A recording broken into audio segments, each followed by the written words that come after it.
નમસ્કાર, આપ જોઈ રહ્યા છો જેકેએસ ન્યૂઝ ગુજરાતી। સોમનાથના શિવરાત્રીનું નિરીક્ષણ કરતા ગીર સોમનાથ જિલ્લા કલેક્ટર દિગ્વિજયસિંહ સોમનાથ મંદિર ખાતે આગામી મહાશિવરાત્રી અને શિવરાત્રી મહોત્સવ તૈયારી અંગે વહીવટી તંત્ર સાથે સોમનાથ ખાતે નિરીક્ષણ કર્યું હતું। પ્રાચીન અહિયાભાઈ સોમનાથ મંદિરનું નૂતન સોમનાથ મંદિર તથા સોમનાથ શિવરાત્રી ઉત્સવ કાર્યક્રમ સર સમુદ્રની તકની મુલાકાત લઈ વ્યવસ્થાઓનું નિરીક્ષણ કર્યું હતું। અંગે તારીખ 24 થી 24 સુધી યોજનાર સોમનાથ શિવરાત્રી મહોત્સવનું ઉદ્ઘાટન રાજ્યના મુખ્યમંત્રી ભૂપેન્દ્ર પટેલના હસ્તે થનાર છે, જેમાં દેશના સુપ્રસિદ્ધ અને નામાંકિત કલાકારો ભાગ લેશે। સોમનાથના જનરલ મેનેજર વિજયસિંહ ચાવડા સાહેબ, સોમનાથ ટ્રસ્ટના પોલીસ અને રેવન્યુ સહિત જિલ્લા વહીવટી તંત્રના અધિકારીઓ ઉપસ્થિત રહેશે। જેકેએસ ન્યૂઝ સાથે મહેશ વાજા, સોમનાથ।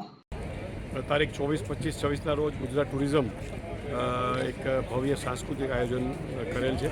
તેમાં દેશના ખ્યાતનામ કલાકારો કે જે પદ્મવિભૂષણ, પદ્મભૂષણ, પદ્મશ્રી, ગ્રેમી એવોર્ડથી સન્માનિત થયેલા છે, એ લોકો પોતાનું લાઈવ પરફોર્મન્સ અહીં આપવાના છે। અને મહાશિવરાત્રિ એ મોટામાં મોટો એક તહેવાર છે, તો તે દિવસે અહીંયા ભક્તોનું પણ ઘણી મોટી સંખ્યામાં દર્શનનો લાભ લેવા માટે પધારતા હોય તો એમને કોઈ અગવડ ના પડે અને તેઓ શાંતિથી દર્શન કરી શકે અને પ્લસ આપણો જે આ સાંસ્કૃતિક કાર્યક્રમ છે એને માણી શકે, એટલા માટે આજે અમે આ વિઝિટ કરી છે।